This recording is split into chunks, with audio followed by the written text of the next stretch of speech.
আমার স্বামী আজ দ্বিতীয় বিয়ে করতে যাচ্ছে।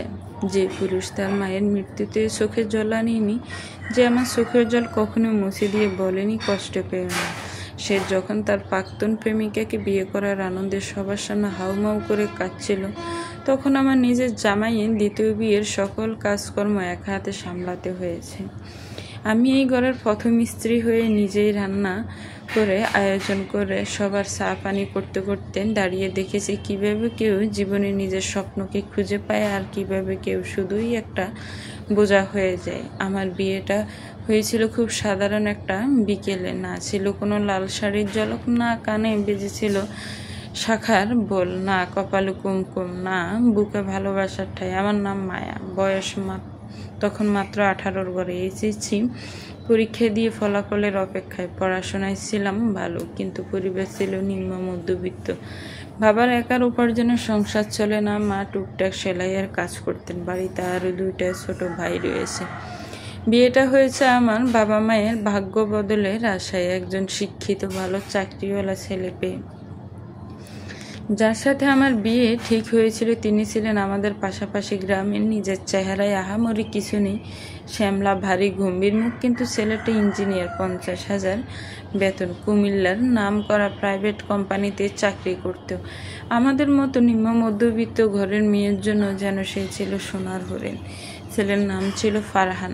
আমি তাকে প্রথম দেখি বিয়ের মঞ্চেই। তিনি আমার দিকে তাকালেন না, হাসলেন না। কবুল বলার সময় তার কণ্ঠে যেন কোনো রোবটের মতো শোনালো, যেন এও জীবনের একটা ডিউটি। আর আমি তো তখনও বুঝে উঠতে পারিনি এই মানুষটার সঙ্গে কাটবে আমার বাকি জীবন। মেয়েরই বাসর রাতে কত স্বপ্ন থাকে। আমার কিশোরী মনেও তখন ছিল হাজারো রঙিন স্বপ্ন, কিন্তু তার কিছুই হয়নি। তিনি শুধুই তার চাহিদা মিটিয়েছেন মাত্র। বাসর রাতেই জানতে পারি অন্য কারোর সাথে সম্পর্ক ছিল তার। শুধুমাত্র মায়ের কথায় আমাকে বিয়ে করেছেন তিনি। 3 বছরের সম্পর্ক। ভার্সিটি পড়ার সময় এক মেয়েকে ভালোবেসেছিলেন। মেয়েটির নাম ছিল অরিন। নাম শুনেই বুকের ভেতরে একটা কাঁপুনি উঠেছিল আমার। অরিনের নামটা বলার সময় ফারহানের চোখ যেন শিশুর মতো চকচক করছিল। বলেছিল তাকে আমি কখনো ভুলিনি। সে আমাকে কথা দিয়েছে আমি যদি তাকে দ্বিতীয় স্ত্রী করেও আনি তবুও সে আমায় ভালোবাসবে সারা জীবন। তবুও সে সারা জীবন নিজেকে আমার স্বামীর জন্য তুলে রাখবে। আর আমার স্বামী উচ্চবিত্ত প্রেমিকাকে বিয়ে করে কষ্টের জীবন দিতে চায়নি। এতে ভালোবাসা জানালা দিয়ে পালানোর আশঙ্কা ছিল তার। উচ্চবিত্ত পরিবারের মেয়েকে পালিয়ে বিয়ে করবে এই অসম্মানও সে তার প্রেমিকাকে করেনি। আমি চুপ করে শুনছিলাম। বাসর রাতেই আমি বুঝে গিয়েছিলাম আমি আসলে তার প্রথম স্ত্রী নই। আমি তার ভালোবাসাহীন দায়িত্ব। অরিন ছিল প্রেম, আমি ছিলাম শুধু সামাজিক শুদ্ধতা। তারপর কেটে গেল 4টা বছর। ফারহান কাজ করতেন, পরিশ্রম করতেন, ভালো মাইনে পেতেন। আমাকে প্রয়োজনের বাইরে কখনো কিছু বলতেন না, না বকতেন না ভালোবাসতেন। আমি রান্না করলে বলতেন ভালো হয়েছে। কখনো পোশাক ঠিক না হলে বলতেন অন্যটা পরো। এর বাইরে না কোনো কথাবার্তা, না মন খারাপের সঙ্গ, না কখনো রাতে একটু গল্প। 4 বছরে আমাকে নিয়ে তিনি কখনো বাইরে ঘুরতে যাননি। আমি বুঝে গিয়েছিলাম এই ঘরটা তার, আমি নই। আর আমার জীবনে ফারহান একটা নিত্য অভ্যেস হয়ে গিয়েছিল। 9:30টায় অফিসে যাওয়া, 8টার মধ্যে ফিরা। রাতে কখনো তার চাহিদা মেটাতে ইচ্ছে হলে আমার কাছাকাছি আসতেন। আমি কখনো তাকে নিজের ইচ্ছেতে নিজের করে পাইনি। আমি ছিলাম বিয়ে করা এক ভালোবাসাহীন দায়িত্ব। কোনো দিন মুখ ফুটে ভালোবাসা চাওয়া হয়নি, কারণ আমি জানতাম চেয়ে লাভ নেই। তারপর এলো সেই দিন। ফারহান জানলো সে নতুন চাকরি পেয়েছে ঢাকায়, বড় কোম্পানি, মোটা বেতন। তুমি কি যাবে আমার সঙ্গে? জিজ্ঞেস করলো। আমি বললাম হয়তো এবার কিছুটা বদলাবে আমার জীবন। হয়তো দূরে গেলে তার মনে জায়গা হবে একটু হলেও। আমি তার হাত ধরে ঢাকায় এলাম, কিন্তু জানতাম না এই শহর, এই নতুন বাড়ি হবে আমার জীবনের সবচেয়ে অন্ধকার অধ্যায়। ঢাকায় এসে সে জানালো সে দ্বিতীয় বিয়ে করতে চায়। তার চোখে মুখে কোনো দ্বিধা ছিল না, কণ্ঠে না ছিল দুঃখ না অনুতাপ। সোজা বলল তুমি রাজি না হলে তালাক দিয়ে দেব। দেনমোহর মিটিয়ে আর রাজি হলে তোমাকে আগের মতোই দেখভাল করব, সম্মান করব। আমি তখন স্তব্ধ। তার কথা শুনে স্বাভাবিক আমি রাজি হইনি। দুই পরিবারের সালিশ বসা সালিশে তিনি বলেন দ্বিতীয় বিয়ে করা তার অধিকার, শরীয়ত ও আইনসম্মত কোনো অন্যায় না। তার দিক থেকে সে পরিষ্কার থাকায় আর আমিও নিরুপায় থাকায় আমি রাজি হয়ে যাই। রাজি হওয়া ছাড়া উপায় নেই। আমি আমার পরিবারের কাছে এরকম বোঝা। আমার বাবার সংসারে এখন চলে গেলে সেখানে বেঁচে থাকা আর আত্মহত্যা করার সমান। আমার নিজের কোনো আয় নেই, পড়াশোনা থেমে গেছে, আমার সামনে কোনো দিগন্ত নেই। আমি শুধু একটি পরিচয়, বউ। ফারহানের সাথে ডিভোর্স হয়ে গেলে আশেপাশের মানুষের কথায় নিজে বাঁচতে পারবো না, আর না আমার বাবা মা।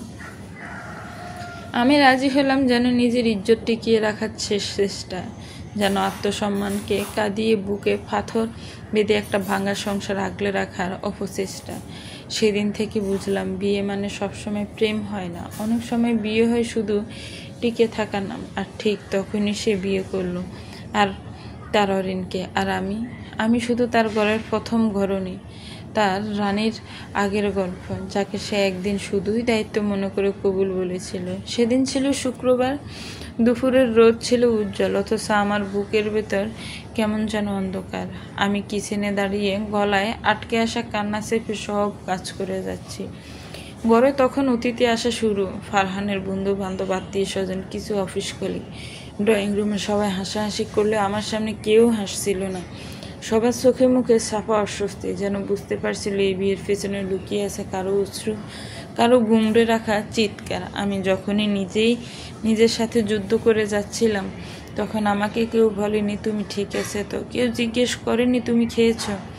শুধু মাঝে মাঝে আমার বাসুরের বউ এসে বলছিল, মায়া তুমি একটু হাসো, মুখ কালো করে থাকলে মানুষ খারাপ ভাববে। হাসার চেষ্টা করেছিলাম, কিন্তু মুখের পেশি কাজ করছিল না, যেন কারো শোকবার্তা হাতে নিয়ে বসে আছে। কিছুক্ষণ পর ফারহানকে দেখা গেল হলুদ পাঞ্জাবি পরে, চুল আঁচড়ে, মুখ ধুয়ে। তার চোখে মুখে এক অদ্ভুত আলো, যেন জীবনের সবচেয়ে কাঙ্ক্ষিত মুহূর্ত সামনে।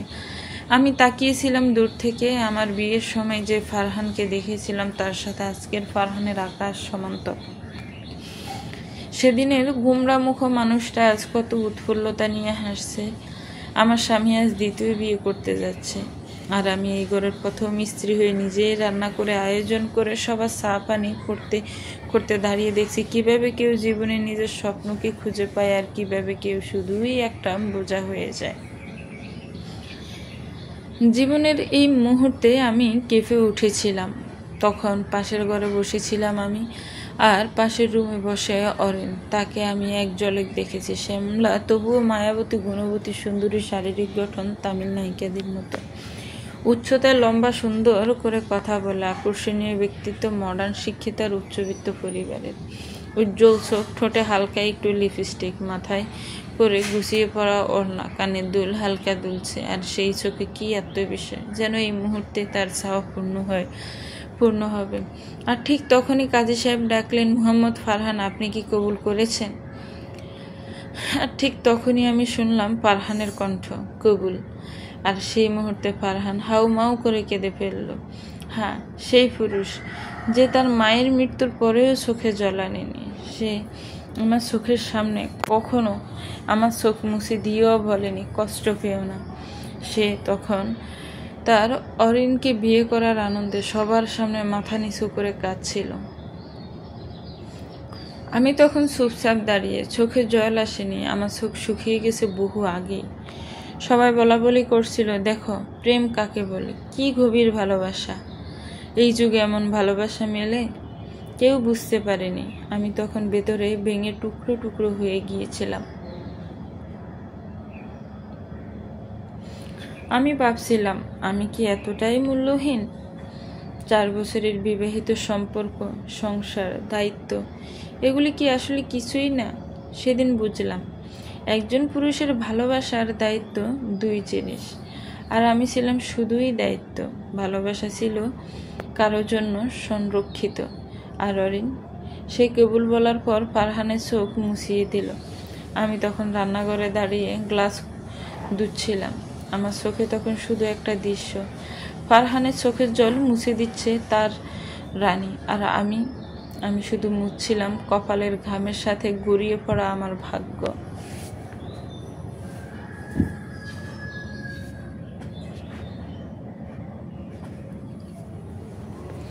বিয়ের পর প্রথম রাতটা কেটেছিল নিস্তব্ধতায়। আমার ঘরের বাতাস যেন ভারী হয়ে উঠেছিল অদৃশ্য অভিমান আর অজানা প্রশ্নে। আর পাশের ঘরে অরিনের ঘরে ছিল অন্যরকম আনন্দ, উচ্ছ্বাস আর গলায় ভেসে আসা চাপা হাসি।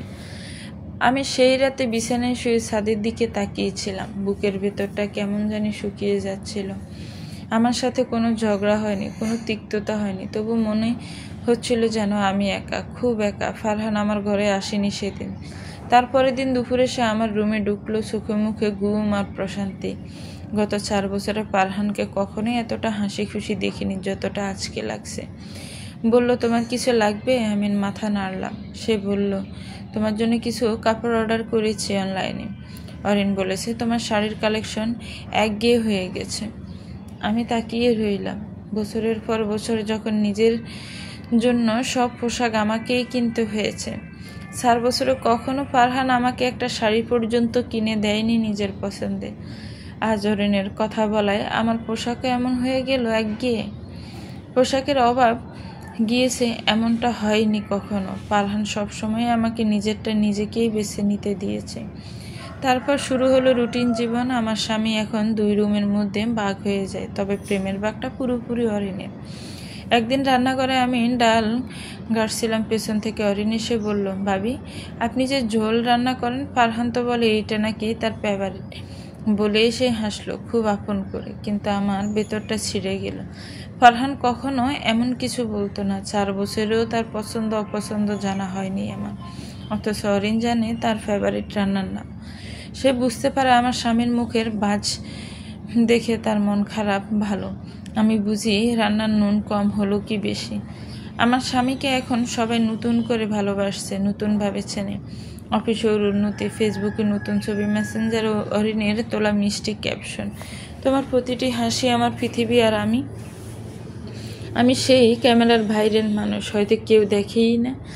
তাদের মাঝে বোঝাপড়াটা এতই গভীর। ফারহান বের হওয়ার আগে জুতো খুঁজে না পেলে অরিন বলে দেয়, বেডের নিচে দেখো। আর আমি 4 বছরও কখনো কোনো দরকারি জিনিসের কথা আমাকে জিজ্ঞেস করেনি। সবসময় নিজের কাজ নিজেই করত। তার এই নতুন রূপ আমাকে মনে করিয়ে দেয় আমি কি সত্যি তার স্ত্রী ছিলাম। আমার সতীন অরিন, সে যেমন সুন্দরী তেমনি শিক্ষিতা। সে আমাকে ভাবি বলে ডাকে, সবসময় ভালোবাসার ছোট বোন ভাব নিয়ে কথা বলে। কিন্তু প্রতিটা কথার পর যেন একটা অদৃশ্য দেয়াল গড়ে ওঠে, যেখানে আমি আছি তার ছায়ায় আর সে আছে আলোয়। একদিন রাতে সে এসে বলল, ভাবি আজকে আপনার রুমে যেতে বলেছি, ফারহান ক্লান্ত, তাই তাড়াতাড়ি ঘুমিয়ে পড়বে। আমার মনে হচ্ছিল আমি যেন শিডিউল মাফিক কোনো দায়িত্ব, যার সময় নির্ধারিত, আবেগ নয়। তবুও আমি টিকে থাকি শুধু হক আদায়ের জায়গায় দাঁড়িয়ে। আমার কোনো স্বপ্ন ছিল না ওকে নিয়ে, তবে ওর ভালোবাসাটা যদি একটু আমার জন্য থাকতো, তাহলে আজ আমার রাতগুলো এমন নিঃসঙ্গ হতো না। দুপুরবেলা বারান্দায় বসেছিলাম, হাতে 1 কাপ চা, অথচ চায়ের স্বাদ আমার জিভ স্পর্শ করছিল না। পাশের বারান্দার অরিনের টবে লাগানো বেলি ফুল ফুটে আছে এমন মিষ্টি গান, কিন্তু আমার ভেতরটা ছিল কেমন গুলিয়ে থাকা পানির মতো। সেদিন সকালে ফারহান আমার ঘরে এসেছিল, শুধু এসেছিল এটুকুই। তার চোখে ঘুম, ঠোঁটে নীরবতা আর মেজাজ স্পষ্ট বিরক্তি। তাড়াতাড়ি করো, অফিসে দেরি হয়ে যাবে। চুল খোপা না করে খোলা রাখো না, তোমাকে মানায় না। তোমার পরা সালোয়ারটা ঝুলে গেছে কেমন ম্যাচ ম্যাচ। সব কথা যেন গায়ে ছুরি চালালো। কখনো এরকম কথা বলতো না সে, শুধু চুপচাপ থাকতো। কিন্তু এখন ওর স্বরে একটা বদল এসেছে, হয়তো আত্মবিশ্বাস এসেছে প্রেমিকাকে নিজের করে পাওয়ার পর। হয়তো আমি হয়ে গেছি এক চেনা দেওয়াল, যেখানে সে কেবল হক রেখে যায়, ভালোবাসা নয়। অরিন সেই দেয়ালে রং করে, ছবির ঝুলে আলো জলমলে করে রাখে, আর আমি শুধু সেই দেয়ালটার মতো দাঁড়িয়ে থাকি নিঃশব্দে। অপ্রয়োজনীয়ভাবে সেদিন বিকেলে তারা দুজন একসাথে কফি খেতে বের হলো। আমার ফোনে অরিনের মেসেজ আসে, আজ রাতে ফারহান আমার রুমে থাকবে। ভাবি প্লিজ কিছু মনে না করো না। হ্যাঁ, এখন আমি এমন স্ত্রীর জীবন কাটাচ্ছি যাকে শিডিউল করে শোয়ার ঘর ভাগাভাগি করতে হয়, যার সংসারেও তাকে জায়গা করে নিতে হয় তার নিজের ঘরে নয়, তার সতীনের ইচ্ছায়। রাত হলে আমি শুয়ে থাকি একা। পাশের রুমে কখনো হাসির আওয়াজ, কখনো পিস পিস, কখনো হালকা গানের শব্দ আসে। একদিন আমি ভুল করে তাদের রুমে চলে গিয়েছিলাম। ফারহান ঘুমিয়ে পড়েছে, অরিন জানালার পাশে বসে বই পড়ছে। আমাকে দেখে বললে, ভাবি কিছু লাগবে? আমি মাথা নাড়লাম, বললাম না, ভুল করে চলে এসেছি। সে হেসে বলল, না ভাবি, আপনি যখন খুশি আসবেন, এটা আপনারই তো ভারী। তবে সে কথা বলার সময় তার চোখে এক ধরনের দয়া ছিল। দয়া, ভালোবাসা না। ফারহান যখন অরিনের পাশে ঘুমায় তখন তার নিঃশ্বাসের শব্দও শান্ত লাগে, আর আমার পাশে সে শুয়েও ফিট ঘুরিয়ে থাকে। আমি জানি সে শুধু দায়িত্ব পালন করছে, ভালোবাসা নয়। আজকাল আয়নায় নিজের মুখ দেখলে মনে হয় আমি এক অদৃশ্য প্রাচীন প্রেমের ছবি। চোখে একরাশ ক্লান্তি, ঠোঁটে নিঃশব্দ অভিমান, আর গলায় আটকে থাকা হাজার প্রশ্ন। আমি বেঁচে আছি, সংসার করছি, রান্না করি, কিন্তু আমার জীবনের প্রতিটি অনুভূতি যেন শীতল পাথরের মতো হয়ে গেছে। একদিন রাতে যখন ফানি খেতে উঠেন ড্রয়িং রুমে যাই, আসার সময় অরিনের রুমে সামনে এসে ফিস ফিস শব্দে থমকে দাঁড়ায়। ফারহান তার প্রেয়সীকে বলছে, তুমি আমার জীবনে আসার পরেই আমি বাঁচতে শিখেছি। ও আমার দায়িত্ব, তুমি আমার ভালোবাসা। তোমার গায়ের গন্ধ না পেলে আমার ঘুম আসে না। আমি পাথরের মতো দাঁড়িয়েছিলাম, কথাগুলো কানে বাজছিল বারবার। প্রতিটি শব্দ যেন আমার বুকের উপর হাতুড়ি দিয়ে আঘাত করছিল। আমি কি ছিলাম তাহলে? 4 বছর যার সাথে কাটালাম, যে মানুষটা আমাকে সংসারের আসবাবের মতো করে ফাঁসে রেখেছে, সে আজ নিজের ভালোবাসার প্রতি এতটা প্রকাশ্যে। মজার ব্যাপার হলো, সামনে সে কখনোই কিছু প্রকাশ করে না। আমার পরিবারের সামনে, সমাজ আত্মীয়দের সামনে আমি সেই ভাগ্যবতী স্ত্রী যার স্বামী সফল, রুচিশীল, দায়িত্ববান। তারা ভাবে ভাগ্যিস এমন স্বামী পেয়েছে মেয়েটা, ভালো রাখে তো। কেউ জানে না এই ভালো রাখার আড়ালে আমি প্রতিদিন নিজের সত্তাকে একটু একটু করে মেরে ফেলছি। সেদিন সকালে অফিসে যাওয়ার আগে অরিনকে জিজ্ঞেস করছিল, তোমার জন্য তোমার পছন্দের চকলেট নিয়ে আসবো আসার সময়, আর কিছু লাগবে? তুমি কি শুধু আমার জন্যই আনবে, ভাবির জন্য কিছু আনবে না? ওর কণ্ঠ ছিল নিস্পৃহ। ওর তো কিছু দরকার থাকে না, ওর চাহিদা সামলানো সহজ। কথাগুলো আমি শুনেছিলাম রান্নাঘর থেকে।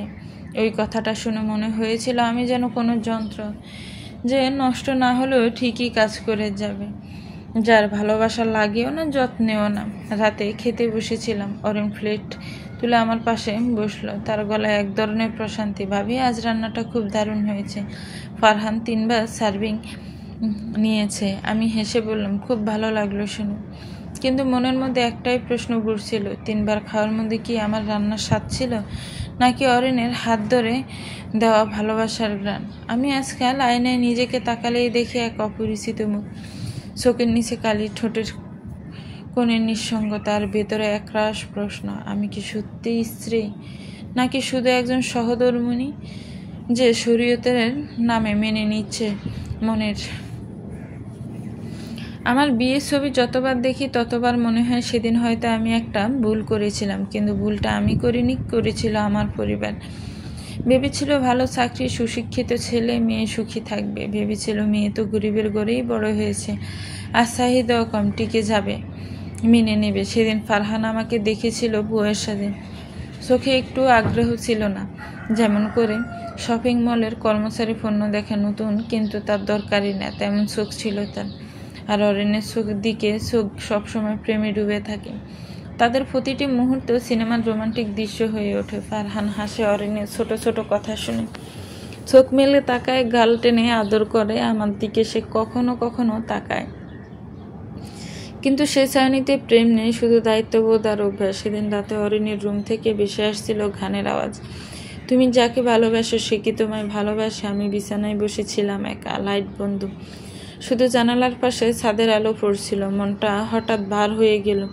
আমার শরীর আছে, মাথার উপর থাকার জন্য ছাদ আছে, চাহিদা আছে, কিন্তু একটা প্রেমিক স্বামীর হৃদয় আমার কাছে নেই। আমি জানি আমি বউ, বিয়ে করাবো, আমার হক আছে তার ঘরে, তার পাশে ঘুমানো, তার সাথে জীবন কাটানোর, কিন্তু আমি জানি তার প্রতিটা শ্বাস পড়ে আরেক নারীর বুকে। সেদিন অরিন আমার ঘরে এসে বসলো, চুপ করে কিছুক্ষণ বসে থেকে বলল, আপু, আপনাকে দেখে আমার খুব খারাপ লাগে।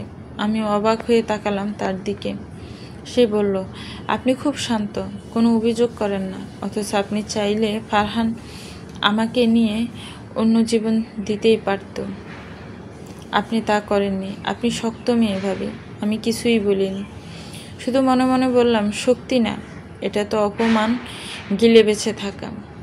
রাত 11:30টায় ফারহান আমার রুমে এলো। অরিন হয়তো বলেছে আজ আপুর রুমে যাও, কেননা তার চোখে কোনো আকাঙ্ক্ষা ছিল না। তার চুমুতে ছিল শুধু নিয়ম রক্ষা, ভালোবাসা নেই। আমার চোখ বেয়ে নীরব অশ্রু গড়ালো। ফারহান হয়তো টেরও পেল না, অথবা ফেয়েও খেয়াল করলো না। সে তার চাহিদা মিটিয়ে পেছন ফিরে ঘুমিয়ে পড়ল। আমি ছাদের দিকে তাকিয়ে শুধু ভাবলাম, আমি কার স্ত্রী? যে প্রেম দেয় না, যে হক মাত্র, নাকি আমি একজন নির্যাতনের শিকার যার ব্যথা কেউ বোঝে না? সেদিন সন্ধ্যায় অরিন আর ফারহান বারান্দায় দাঁড়িয়ে হাসছিল। ওরা একসাথে দাঁড়িয়ে গুদলির রঙে মিশে গিয়েছিল। ওদের এমন করে দেখতে দেখতে আমার মনে হলো আমি এই সংসারে আছি, কিন্তু উপস্থিত না। কি অদ্ভুত না? একই ছাদের নিচে এক মানুষকে দুজন ভাগ করে নিচ্ছে, কিন্তু ভালোবাসার ভাগ আমি পাই না। আমি শুধু পাই অধিকার। অধিকারের সাথে ভালোবাসার কোনো সম্পর্ক নেই। ভালোবাসা যখন চলে যায় তখন অধিকার এক বোঝা হয়ে দাঁড়ায়, নীরব অপমান। সেদিন আমি একা ছাদে উঠেছিলাম। হালকা বাতাস গায়ে লাগছিল। মনে হচ্ছিল সব ছেড়ে কোথাও পালিয়ে যায়, কিন্তু যাবো কোথায়, কার কাছে? আমার বাবা মা আমার স্বামীকে এখনো দেবতা ভাবে, বলে, বাবা তোর স্বামী কত ভালো, ভালোবেসে বিয়ে করেছে, আবার বিয়ে করেও তোকে ঠিকঠাক রাখে। জামাই বাবা তোকে সুখে রেখেছে, তোর কপাল ভালো। কেউ বোঝে না এই সুখ বলতে যা বোঝায় তার মধ্যে ভালোবাসা থাকে না। রাতে ঘুম আসছিল না। ঘরের বাতি নিভিয়ে আমি শুধু বিছানায় চুপচাপ শুয়েছিলাম। ফারহান সেদিনও অরিনের ঘরেই ছিল। আমার ভেতরে কখনো আগুন জ্বলছিল না, ছিল শুধু জমে থাকা নিঃসঙ্গতা। বুকের ভেতরে একটা প্রশ্ন, আমি এতটুকুই কি একটু সহ্য করতে পারার না? আমি কি ভালো মেয়ে, ভালো বউ? সকালে উঠে ভাবলাম আমি কাঁদবো না, আমি অভিযোগ করবো না, আমি ওদের মতো হব না। আমি নিজেকে প্রস্তুত করতে শুরু করলাম। যে নিজের ভালোবাসা পায় না সে নিজের মর্যাদা তৈরি করে। যে সম্মান দিতে পারবে না তার ভালোবাসার চেয়ে আর অপমানিত হব না। আমি জানি এই পথটা কঠিন হবে, কিন্তু এখন আমার চোখ জল নয়, আছে এক সিদ্ধান্ত। আমি ফারহানকে ক্ষমা করে দিয়েছি, কেননা আমি জানি সে আমাকে কখনো ভালোবাসেনি। আমি শুধু সে শূন্যস্থান পূরণ করেছিলাম যেখানে ভালোবাসার জায়গায় ছিল মায়ের কসম আর দায়িত্ব। এখন থেকে আমি নিজেকে ভালোবাসবো, আমি নিজের জন্য বাঁচবো। সকালে আয়নার সামনে দাঁড়িয়ে অনেকক্ষণ চুপচাপ তাকিয়েছিলাম নিজের দিকে। চোখের নিচে হালকা কালচে চাপ, চুলগুলো এলোমেলো, মুখে ক্লান্তি। কিন্তু আজকে আমি অন্যরকম। আজ থেকে আমি নিজের যত্ন নেব, নিজের প্রতি ভালোবাসার গুরুত্ব করব। দুপুরে গোসল শেষে নিজের চুল আঁচড়ালাম, একটা হালকা শাড়ি পরলাম, ঠোঁটে একটু লিপ বাম। বাথরুম থেকে বের হয়ে অরিন আমারকে দেখে বলল, আপু আপনাকে তো আজ বেশ সুন্দর দেখাচ্ছে। ফারহান এই লোকে দেখলে তো আর আমার দিকে ফিরেও তাকাবে না। আমি একটু হেসে বললাম, নিজেকে সময় দেওয়ার চেষ্টা করছি। কতদিন যে নিজেকে ভুলেছিলাম। চিন্তা করো না, তোমার ফারহান তোমার কাছেই থাকবে। সে কিছুই বলল না, শুধু এক ভিন্ন দৃষ্টিতে তাকিয়েছিল আমার দিকে। হয়তো বুঝে ফেলেছিল আমি আর সে আগের মতো নই। আজ সারাদিন আমি রান্নাঘরে ব্যস্ত থাকিনি। আমি একটা বই নিয়ে বারান্দায় বসেছিলাম, এক কাপ চা, একটা গল্পের বই, আর আমি নিজে। ফারহান ফিরল সন্ধ্যায়। অরিন দরজা খুলে দিল, মুখে চিরচেনা উচ্ছ্বাস। আমি ওদের দিকে তাকালাম না, আমার চোখ ছিল বইয়ের পাতায়। সেদিনই প্রথম ফারহান আমার দিকে তাকিয়ে একটু থমকালো। তারপর সে বলল, তুমি হঠাৎ এমন সাজে কোথাও বেরোবে? আমি শান্ত গলায় বললাম, না, আমি আজ নিজের জন্য সময় নিয়েছি।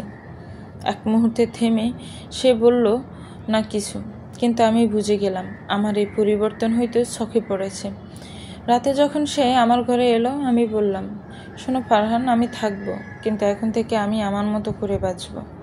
তোমার রানীর মতো নয়, আমার মতো। তুমি প্রেম করো, আমি সম্মান চাই। আমি প্রেম পাইনি, তাই অপমান চাই না। ফারহান কিছু বলল না, তবে তার চোখে কিছু একটা ফেঁপে উঠেছিল, হয়তো একটু অপরাধবোধ, হয়তো বিস্ময়। সেদিন সারা রাত ঘুমাতে পারিনি, কিন্তু চোখের জলও আসেনি। ভেতরে একটা অদ্ভুত নীরব শক্তি অনুভব করছিলাম, যেন বহুদিন পর আমার হারানো আমিটাকে খুঁজে পেয়েছি। এটাই ছিল নিজের প্রতি নিজের ভালোবাসার প্রথম দিন। শান্ত, নিঃশব্দ, কিন্তু অনেক ধীর। ফারহান আর অরিন যখন একসাথে বাগানে হাঁটতো তখন আমি আমার বারান্দায় একটা কোণে বসে থাকতাম। কাউকে কিছু বলতে পারতাম না। ফারহানের ভেতরে যেন আমার একটু স্থান নেই। ওরা যেন দুটো আলাদা প্রাণী, আর আমি শুধু একটা ছায়া। অনেক হয়েছে অন্যের ছায়া হয়ে থাকা। আমি আর ওদের ছায়া হতে পারবো না। এবার আমি হাঁটবো নিজের ছায়া হয়ে। আমার আলাদা একটা জীবন হতে হবে, নিজের নাম, নিজের স্বপ্ন, নিজের গন্তব্য। সেদিন থেকে আমি ছোট ছোট কাজ শুরু করলাম, একটু একটু করে বাইরে যাওয়া শুরু করলাম, ছোট ছোট শপিং। এক কাপ কফির জন্য বাসা থেকে বের হওয়া। একদিন এক আপুর একটা ভিডিও দেখছিলাম, সেখানে আপুটা বলল, মেয়েরা নিজের জন্য সময় দিতে শিখাও, নিজের ক্ষমতা বাড়াও। আর কথা শুনে মনে হলো আমারও ক্ষমতা বাড়ানোর সময় হয়েছে। ঘরে ফিরলে ফারহান দেখতো আমি আগের মতো কেবল নীরব স্ত্রী নই, আমি হয়ে উঠলাম একজন নারী যার মনে ছাওয়া আছে। অরিনও দেখে আমার বদলে যাওয়া মনোভাব। সে আমার সাথে কথা বলল, কখনো হাসতো। মনে হলো আমি ওদের কোলাকুলি থেকে একটু দূরে সরে আসছি, নিজের জন্য নতুন জীবন গড়ছি। রাতে ঘুমাতে যেতেই নিজের প্রতিচ্ছবি আয়নায় দেখি, একটা মেয়ে দাঁড়িয়ে আছে যে তার নিজের জন্য দাঁড়িয়েছে। বাড়ির ভেতরটা অন্যরকম শান্ত। ফারহান অফিসে আর অরিন বাইরে বেরিয়েছে। আমি একা একা বই পড়ছিলাম। তখনই কলিং বেল বেজে ওঠে। দরজা খুলতেই দেখি ফারহান দাঁড়িয়ে। তুমি আর আগের মায়া নও, তুমি কেমন যেন নিজেকে বদলে নিচ্ছ, ফারহান বলল। আমি একটু হাসলাম।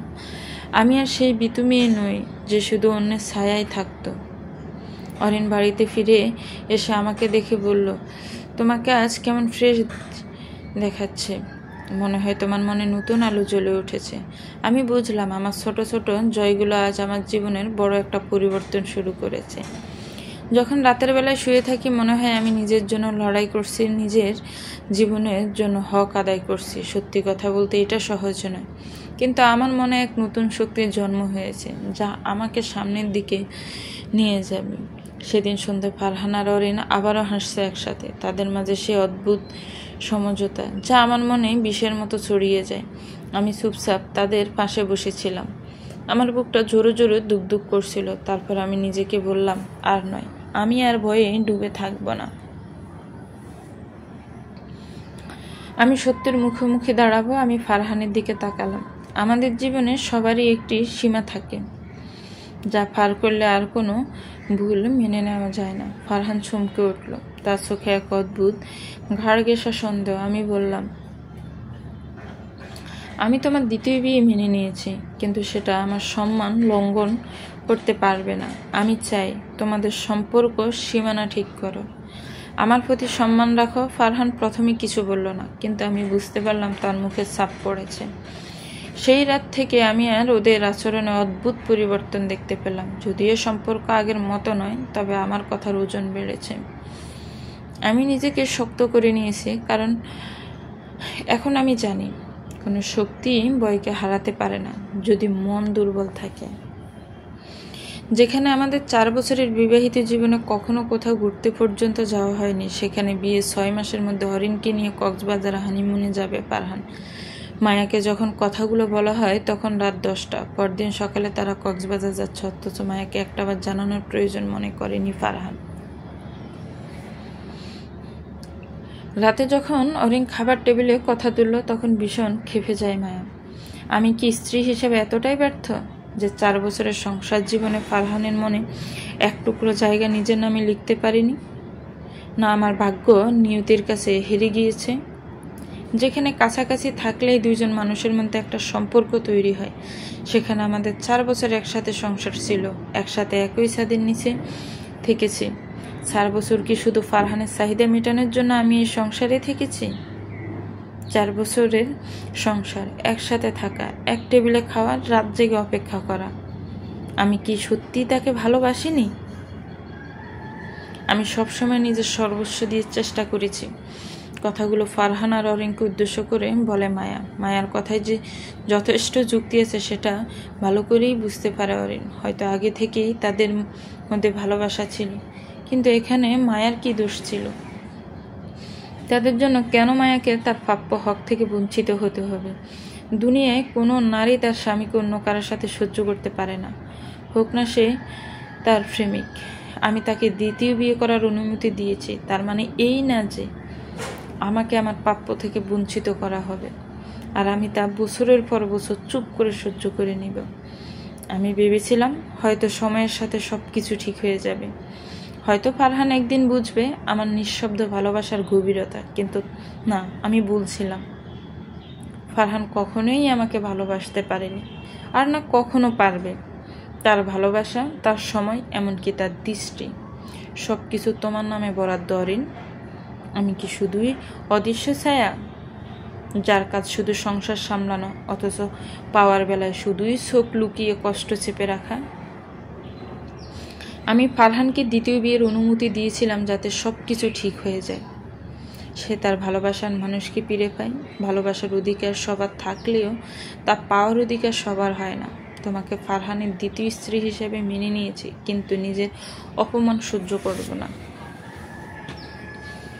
ফারহান যদি আমাদের মধ্যে সমানভাবে নিজেকে ভাগ করে নিতে নাই পারে, তাহলে দুজনকে বিয়ে করার জন্য তাকে সৃষ্টিকর্তার কাছে অবশ্যই জবাব দিতে হবে। আমি কখনো আমার দাবি ছাড়ব না। আমি কখনো চাইনি ফারহানের সবটা জুড়ে আমি থাকি। আমি শুধু চেয়েছিলাম ফারহান আমার সাথেও থাকুক, আমার প্রাপ্য সময়টুকু, সময়টুকু যেন কেবল আমার হয়। তবে আজ মনে হচ্ছে আমার এই নীরবতা, এই সহ্য করে নেওয়াটা আমার সবচেয়ে বড় অপরাধ। তবে আজ বলতে বাধ্য হচ্ছি, তোমার ভালোবাসা শুধুই কি অরিনের আমি জানি না, তবে আমার থেকে মুখ ফিরিয়ে নেওয়ার খেলা আমি দেখতে পারবো না। তুমি যা চাও করো, কিন্তু আমাকে আমার মতো বাঁচতে দাও। আমি তো চেয়েছি শুধু একটু গুরুত্ব, অরিনের মতো করে আমাকে একটু সময় দাও, কিন্তু তোমার হৃদয়ে আমার জন্য কোনো স্থান নেই। সেখানে শুধুই অরিনের নাম। আমি তো শুধু তোমার প্রয়োজনের সময়টুকু পূরণের জন্য। কথাগুলো বলে আর এক সেকেন্ডও থাকেনি মায়া। খাবার টেবিল থেকে উঠে সোজা নিজের রুমে এসে দরজা বন্ধ করে দেয় সে। এদিকে মায়ার কথায় থ হয়ে বসে থাকে ফারহান। যে মেয়ে কখনো চোখ তুলেন দেখতো না, সে আজ এতগুলো অভিযোগ দিয়ে গেল ফারহানের ওপর।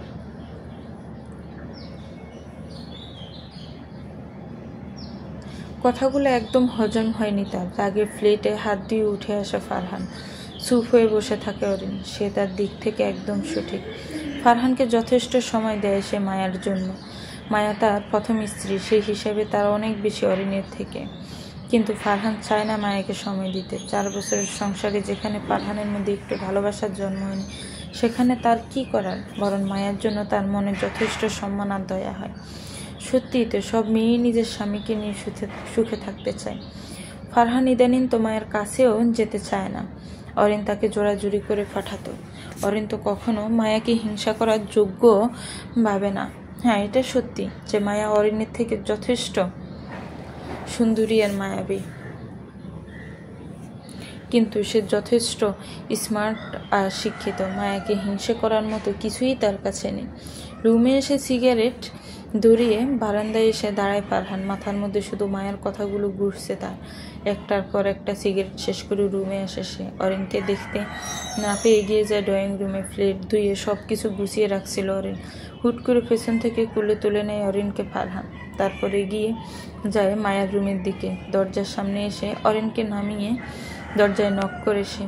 মায়া এসে দরজা খুলে দিয়ে মায়ের সামনে অরিনকে কোলে তুলে নেয় ফারহান।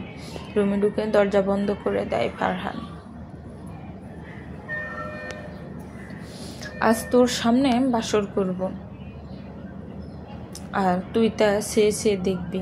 এতদিন ভালো ব্যবহার করে এসেছি তো তোর ভাল লাগে না, আজ থেকে আমার আসল রূপ দেখবি। মায়ের সামনে অরিনের চুলের গ্রান নেয় ফারহান। 2 হাতে শক্ত করে কোমর জড়িয়ে দেয় অরিনের ঠোঁট, নিজের ঠোঁট মিশিয়ে দেয় ফারহান। ফারহান তার প্রেমিকার সাথে মেতে উঠে এক অন্তরঙ্গতায়। দীর্ঘ 1 ঘন্টা আমাকে মানসিক টর্চার করে অরিনকে ফাজাকুলো করে নিয়ে বেরিয়ে যায় ফারহান। ক্লান্ত আর মানসিকভাবে বিধ্বস্ত হয়ে মেঝেতেই বসে পড়ি আমি। এতক্ষণ কি হয়ে গেল? সব কিছু আমার মাথার উপর দিয়ে যাচ্ছে। বারবার শুধু ফারহান আর অরিনের অন্তরঙ্গ মুহূর্ত চোখের সামনে ভাসছে, আর চোখ থেকে অবিরাম ধারায় ঘুরিয়ে পড়ছে জল।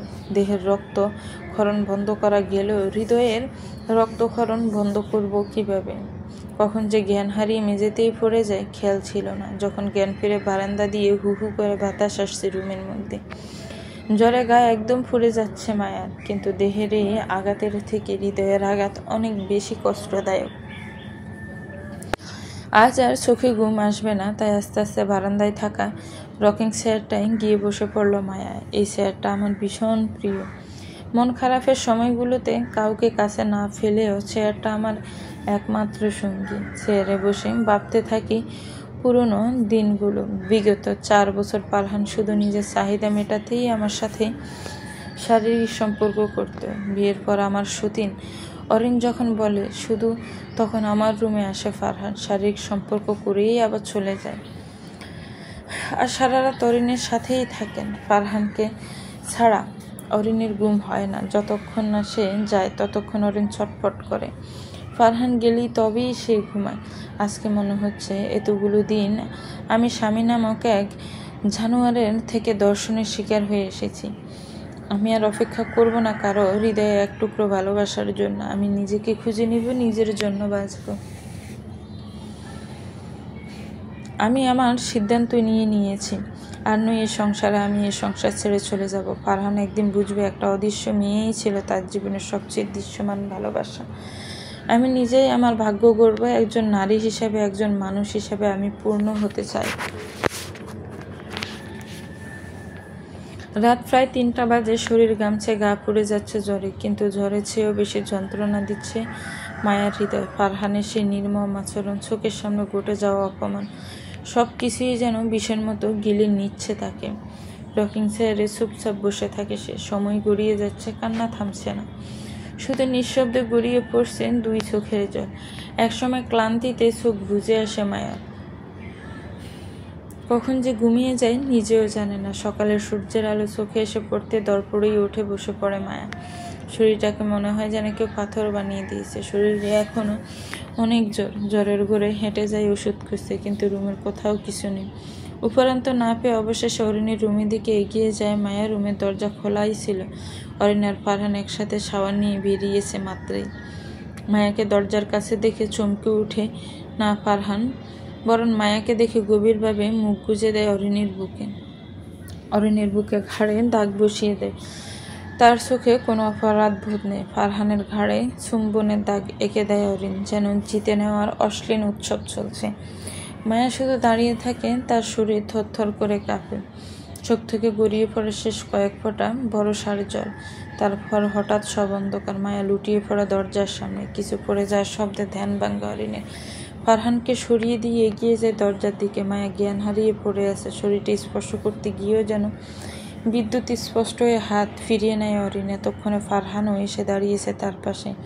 অরিনকে এভাবে হাত সরিয়ে নিতে দেখে জিজ্ঞাসা দৃষ্টিতে তাকায় তার দিকে। অরিন কিছু না বলে ইশারায় মায়ের দিকে দেখিয়ে দেয়। ফারহান মায়ার কপালে হাত দিয়ে চমকে ওঠে। জ্বরে মায়ার শরীর পুড়ে যাচ্ছে।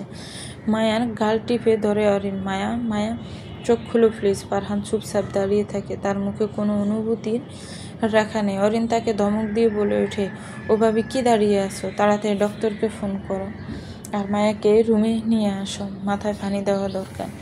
এবার ফারহান এগিয়ে যায়, মায়াকে কোলে উঠে মায়ের রুমে দিয়ে আসে। ফারহান বেরিয়ে যায় ডক্টরকে ফোন দিতে, আর অরিন মায়ার মাথায় জল ফুটটি করে দেয়।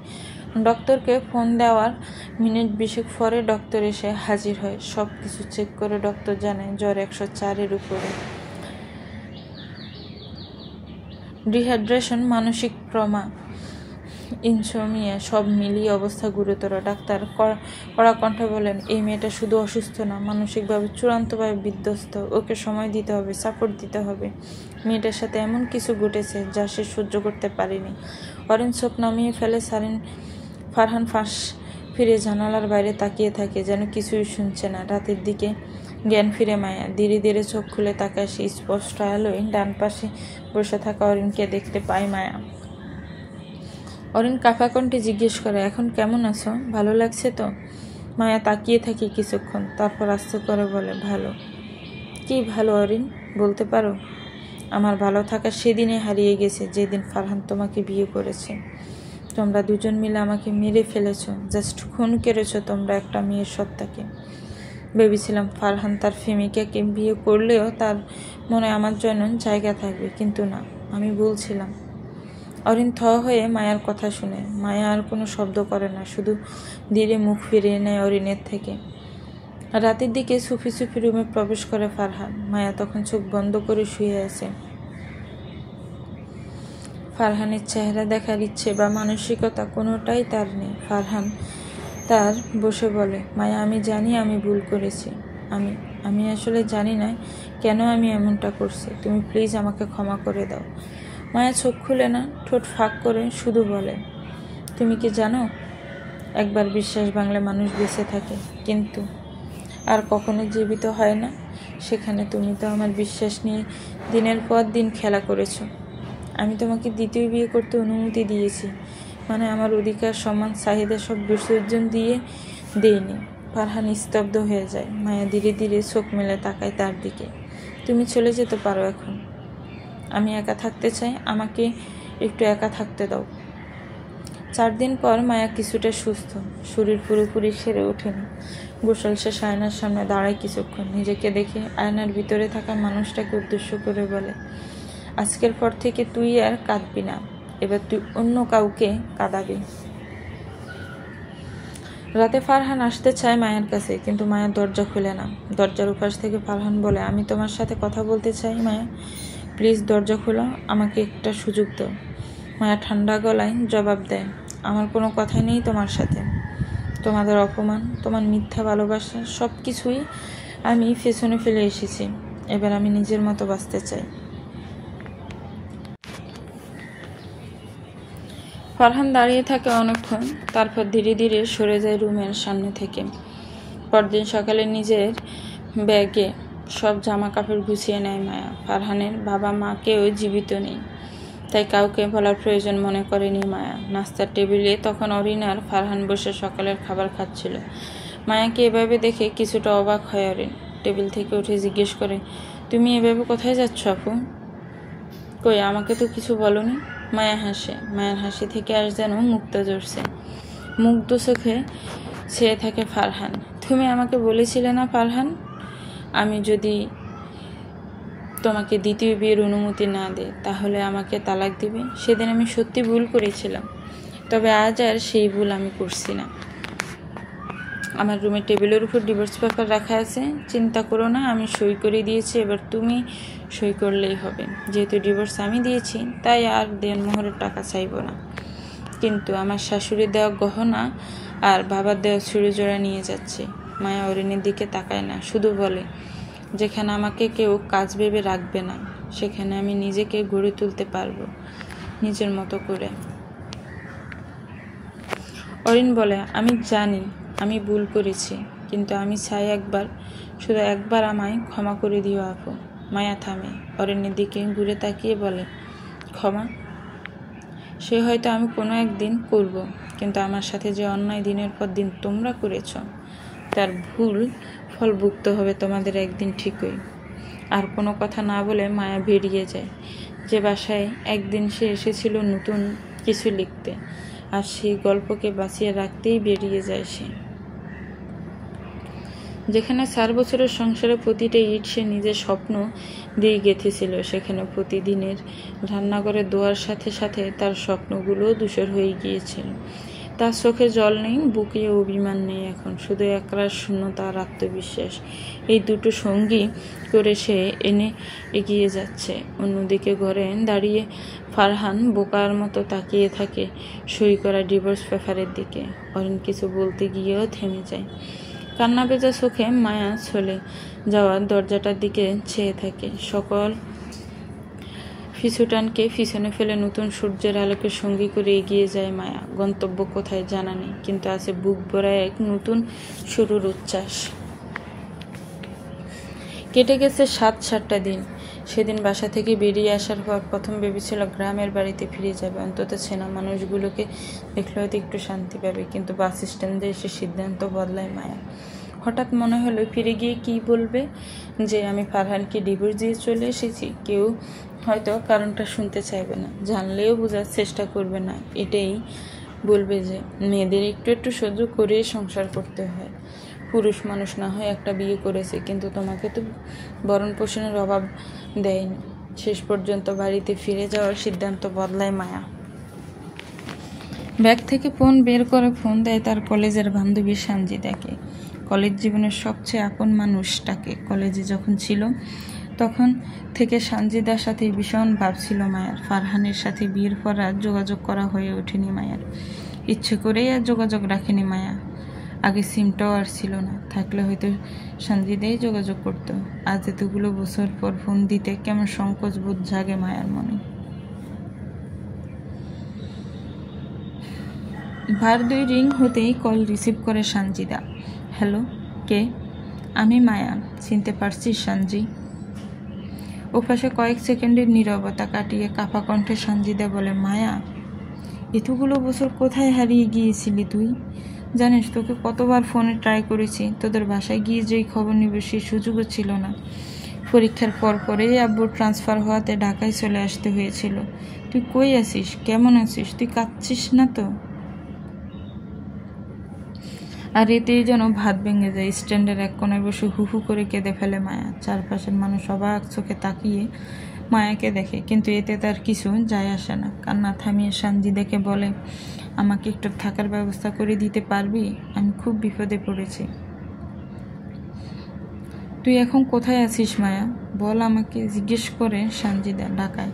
কি, তুই ঢাকায় থাকিস? আর আমাকে একটাবার বলার প্রয়োজন মনে করিস নি? তুই লোকেশন পাঠা, আমি আসছি। 1 ঘন্টার মধ্যে সানজিদা এসে নিয়ে যায় মায়াকে তাদের বাসায়।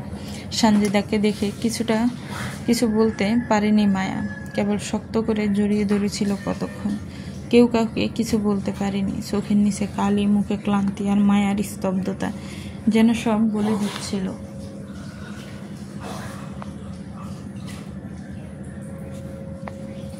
সেদিন রাতে মায়া নিজের সাথে হওয়া সমস্ত কথা একে একে খুলে বলেন সানজিদা আর তার মাকে। সব শুনে সানজিদার মায়ের চোখে মুখে রাগ আর বিস্ময় যেন একসাথে ফুটে উঠেছে।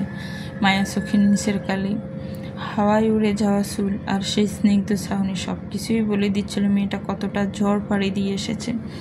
সানজিদা শুধু ওর মাকে বলেছিল, মায়ের একটু আশ্রয় দরকার মা, আর তাতেই মায়ের উপর উত্তর ছিল, আজ থেকে মায়া আমারও মেয়ে, যতদিন ইচ্ছে থাকুক। মায়া মাথা নিচু করে বলেছিল, আমি বেশি দিন হয়তো থাকবো না, 2-1 দিন, তারপর কোথাও যাব, হোস্টেল বা মেস পেলে। উত্তরে সানজিদার মা বলেছিলেন, যেখানে মানুষ হারিয়ে যায় সেখানে থাকার জন্য ঘর খুঁজতে হয়, কিন্তু যেখানে মানুষকে ভালোবাসে সেখানে শুধু একটু হাসি যথেষ্ট। আন্টির কথা শুনে হঠাৎই মায়ার চোখে ভিজে উঠে। অনেকদিন পর কেউ ওকে মেয়ে বলে আপন করে নিয়েছে। রাত গভীর হলে মায়া বারান্দায় গিয়ে দাঁড়ায়। ছাদের আলোয় নিজেকে নিয়ে ভাবে, এই মেয়েটাকে কি ফারহান চিনবে এখন? যে মেয়েটা আগে স্বপ্ন দেখতে সংসার সামলাবে, শাড়ি পরে কারোর জন্য অপেক্ষা করবে, আর সেই মেয়ে নিজের হাতে নিজের একটা জীবন গড়তে সব পিছুটানকে পিছনে রেখে বেরিয়ে এসেছে। যে মেয়ে একসময় সংসার বাঁচাতে সব অপমান মেনে নিত, আর সে নিজে সে হাত ছেড়ে বেরিয়ে এসেছে।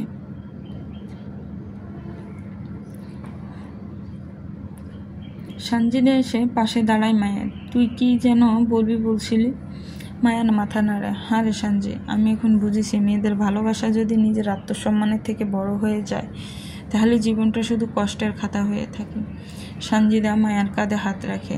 আমি যে সহজ সরল মায়াকে চিনতাম, আর আজ যে মায়া আমার সামনে দাঁড়িয়ে আছে তার মধ্যে আসমান জমিন তফাৎ। আমি এই মায়াকে শ্রদ্ধা করি। আর হ্যাঁ, তুই নিজেকে একা ভাবিস না, আমরা আছি, সবাই মিলে তোকে এক নতুন মায়া হিসেবে গড়ে তুলব। আমি আমার সিদ্ধান্ত নিয়েছি, এভাবে বসে থেকে লাভ নেই। আমার কাছে 6 লাখের মতো নগদ টাকা আর শাশুড়ির থেকে পাওয়া গহনাগুলো রয়েছে। এগুলো থেকে যে টাকা আসবে তা দিয়ে কিছু করতে চাই। 6 লাখ টাকার কথা শুনে একটু চমকায় সানজিদা। চিন্তা করিস না, টাকাগুলি চুরি করে আনিনি। গত 5 বছরে আমাকে যে হাত খরচের জন্য প্রতি মাসে টাকা দিত আর শপিংয়ের টাকা জমিয়ে এগুলো হয়েছে, মায়া বলে। সানজিদা অবাক চোখে মায়ার দিকে তাকায়। তুই এসব এত গুছিয়ে রাখা শিখলি কবে থেকে রে? মায়া মৃদু হেসে বলল, বিয়ের পর থেকে। ফারহান কখনো টাকা দিতে কার্পণ্য করতো না, কিন্তু ভালোবাসার দিকে ভীষণ কৃপণ ছিল, তাই টাকা জমতো, মনটা খালিই থাকতো। একটু থেমে বলল, সবসময় ভাবতাম যদি কখনো কোনো বিপদ এসে হাজির হয় তখন হয়তো টাকাগুলো কাজে লাগবে। আজ দেখ, সত্যিই কাজে লাগবে। চুপচাপ থাকে দুজনেই। বারান্দায় ঠান্ডা হওয়ার মধ্যেও মায়ার ভেতরে এক নতুন আগুন জ্বলছিল।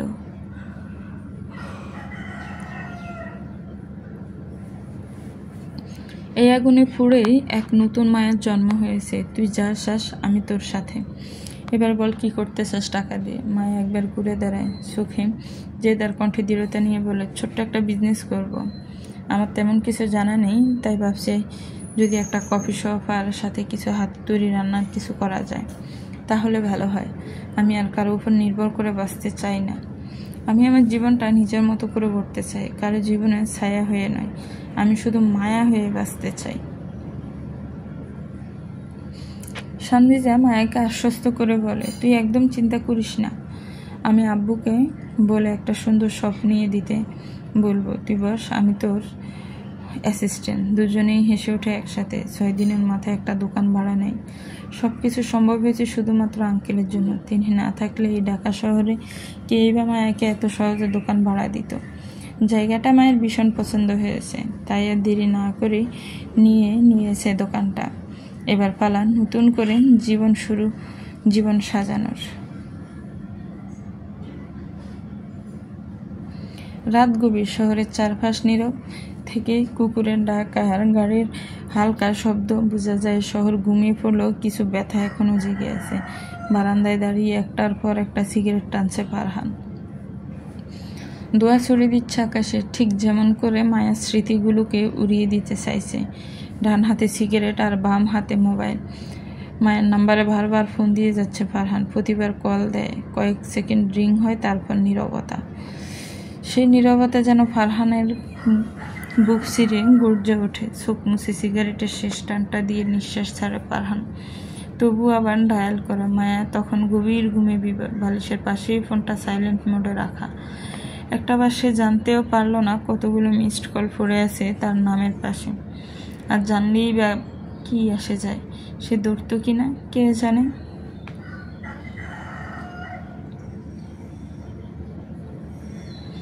ব্যর্থ হয়ে হাল ছেড়ে দেয় ফারহান। চোখ বন্ধ করে মাথা নিচু করে বসে পড়ে মায়ের বারান্দায় থাকা রকিং চেয়ারটায়। আজ আর অরিনের রুমে ফিরে যেতে ইচ্ছে করছে না তার। গত 7টা দিন যেন ফারহানের জীবনের সবচেয়ে দীর্ঘ 7টি বছর হয়ে গেছে। ঘড়ির কাঁটায় সময় গিয়েছে, দিন শেষে রাত নেমেছে, কিন্তু মায়া ফেরেনি। 4.5 বছরের সংসারে মায়া কখনো দূরে যায়নি, এটাই প্রথম। ফারহান তো নিজেই সবসময় চাইতো মায়া যেন তাদের জীবন থেকে দূরে সরে যায়। অপমানে, কখনো সরাসরি, কখনো ঠান্ডা ব্যবহারে। ফারহান বারবার বুঝিয়ে দিয়েছে এই সংসারে মায়ার জায়গা নেই। অরিনের ভালোবাসার মোহে বিজে ফারহান এতটাই নিজেকে ডুবিয়ে নিয়েছিল যে মায়ের নিঃশব্দ কান্নাগুলো তার হৃদয়ে পৌঁছাতো না। কিন্তু আজ এই 7টি দিন যখন মায়া তার ছাওয়াটাকে পূরণ করে দিয়ে ফারহানের থেকে বহু দূরে চলে গিয়েছে, তখন কেন এমন লাগছে, কেন নিঃশ্বাস নিতেও কষ্ট হচ্ছে।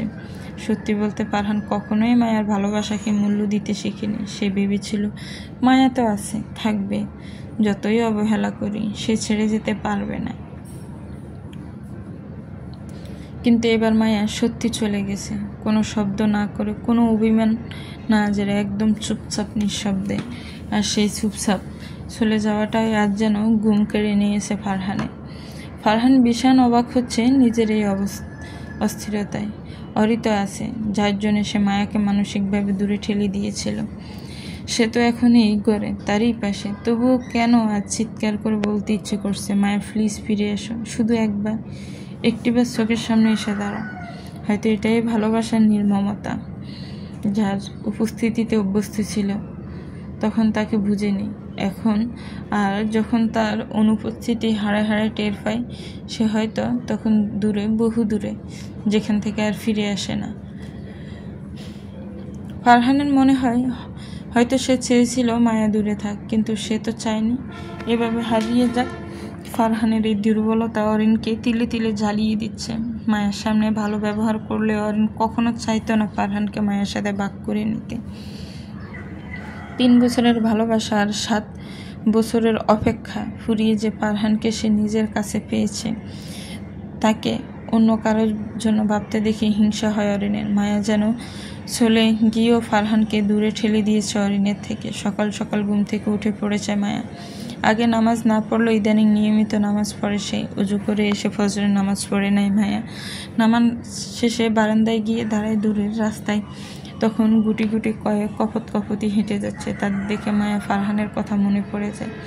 মায়ার অনেক ইচ্ছে ছিল বিয়ের পর জামাইকে সাথে নিয়ে খালি পায়ে রাস্তায় হাঁটবে। সেই ইচ্ছে আর পূরণ হয়নি মায়া। বারান্দা থেকে নিচে নেমে আসে মায়া। 2 কাপ কফি বানিয়ে সানজিদাকে ডেকে উঠাই ঘুম থেকে। তারপর দুজন মিলে বারান্দায় গিয়ে দাঁড়ায়। আজ থেকে দোকানের কাজ শুরু করবে তার মায়া। সানজিদার সাথে টুকটাক কথা বলে নেয় কিভাবে কি করবে। সারা রাত ঘুম হয়নি ফারহানের। সকালের আলো ফোটার পর আর অপেক্ষা করেনি ফারহান। ঘড়িতে তখন 7:21। মায়ের নম্বরে ডায়াল করে ফারহান। অজানা এক শঙ্কা, অস্বস্তি আর ভয় ভর করেছে ফারহানের মনে। 2 বার রিং হতে ওপাশ থেকে রিসিভ করে নরম কণ্ঠে সালাম দেন আয়েশা বেগম। আসসালামু আলাইকুম। কে বলছেন? ফারহান খানিকটা গলা নিচু করে বলে, আমি ফারহান। মা কেমন আছেন? মেয়ের জামাইয়ের হঠাৎ সকালবেলা ফোন পেয়ে একটু ঘাবড়ে যান আয়েশা বেগম। তবুও স্বাভাবিক থাকার চেষ্টা করে বলেন, আলহামদুলিল্লাহ বাবা, ভালো আছি। তোমরা ভালো আছো তো? এত সকালে ফোন করলে যে, সব ঠিক আছে তো? ফারহান একটু বনিতা করে বলে, হ্যাঁ মা, ঠিক আছে। আসলে কাল রাত থেকে মায়ের ফোনে বারবার কল দিচ্ছি, ধরছে না। আপনি ওকে একটু ডেকে দিবেন, জরুরি কথা ছিল। আয়েশা বেগম কেঁপে ওঠেন, মায়া, কি বলছো কি তুমি ফারহান? মায়া তো এখানে আসেনি। মায়ের সাথে তো বহুদিন কথা হয় না, কোনো খবরও জানি না। ফারহান স্তব্ধ হয়ে শুনে। মাথার মধ্যে শূন্যতা কাজ করছে তার। এই মুহূর্তে বুঝে উঠতে পারে না সে। তাহলে মায়া কোথায়? কার কাছে গেছে? কার সাথে আছে? কোন বিপদ হয়নি তো? মা, আপনি ঠিক বলছেন তো? মায়া সত্যিই যায়নি? হ্যাঁ বাবা, মিথ্যে বলে আমার কী লাভ? তুমি অরিনকে বিয়ে করলে, তারপর থেকে তো মায়া আর কথা বলে না আমাদের সাথে। কখনো ইচ্ছে হলে ভাইদের সাথে বলতো। ফারহানের মনে তখন ভয় হয়। মায়া শুধু তার ফোন রিসিভ করছে না তাই নয়, পুরো পরিবার থেকেই নিজেকে সরিয়ে নিয়েছে। আমি খুঁজে বের করব মা, চিন্তা করবেন না, আমি দেখছি কোথায় গিয়েছে। মায়া যে ফারহানকে ডিভোর্স দিয়েছে সে কথা আয়েশা বেগমকে জানায় না আর ফারহান। ফোন কেটে দেয় সে। মায়া কোথায় গেল না গেল সেই কথা আরও আগে ভাবা দরকার ছিল ফারহানের। ভেবেই চিন্তিত হয়ে যায় সে। এখন মায়াকে কোথায় খুঁজবে, কার কাছে যাবে ভেবে পায় না ফারহান। মানুষ হারিয়ে গেলে তাকে খুঁজে পাওয়া যায়, কিন্তু যে মানুষ নিজেকে আড়াল করে নেয় তাকে খুঁজে পাওয়াটা অসম্ভব হয়ে যায়। সানজিদার মায়া আজ বেরোবে দোকান দেখার জন্য। ইন্টেরিয়র ডিজাইন প্ল্যান, দোকানের নাম ঠিক করতে হবে, কি কি মেনু থাকবে, কিভাবে দোকানের ডিজাইন করবে, এসব ঠিক করতে হবে আজকে। তাই 9টার দিকে দোকানের উদ্দেশ্যে বেরিয়ে যায় মায়া আর সানজি। কোনের দিকে খেয়াল হতে অবাক হয়ে মায়া দেখে সেখানে ফারহানের 61টা মিস কল আর 100টার বেশি মেসেজ। সব মেসেজ দেখে একটা দীর্ঘশ্বাস ছাড়ে মায়া, আর একটা ছোট্ট মেসেজ লিখে সিমটা বন্ধ করে দেয়। আপনার কাছে যখন ছিলাম তখন আমি আমার সম্মান, ভালোবাসা, অধিকার কোনোটাই পাইনি। আমি চাই না আপনি আমাকে খুঁজে বের করুন। আমাকে আমার মতো বাঁচতে দিন। আর চিন্তা করবেন না, আমি যেখানে আছি আপনার নরকের থেকে ভালো আছি। চলবে তো ভিউয়ার্স, গল্পটা কেমন লেগেছে একটি কমেন্টস করে জানাবেন। গল্পটা ভালো লাগলে একটি লাইক করবেন, গল্পটাকে শেয়ার করবেন, আর আমার চ্যানেলটাকে প্লিজ সাবস্ক্রাইব করবেন। যারা অলরেডি সাবস্ক্রাইব করে রেখেছেন তাদেরকে অনেক অনেক ধন্যবাদ। ভালো থাকবেন, সুস্থ থাকবেন। আল্লাহ হাফিজ। আসসালামু আলাইকুম।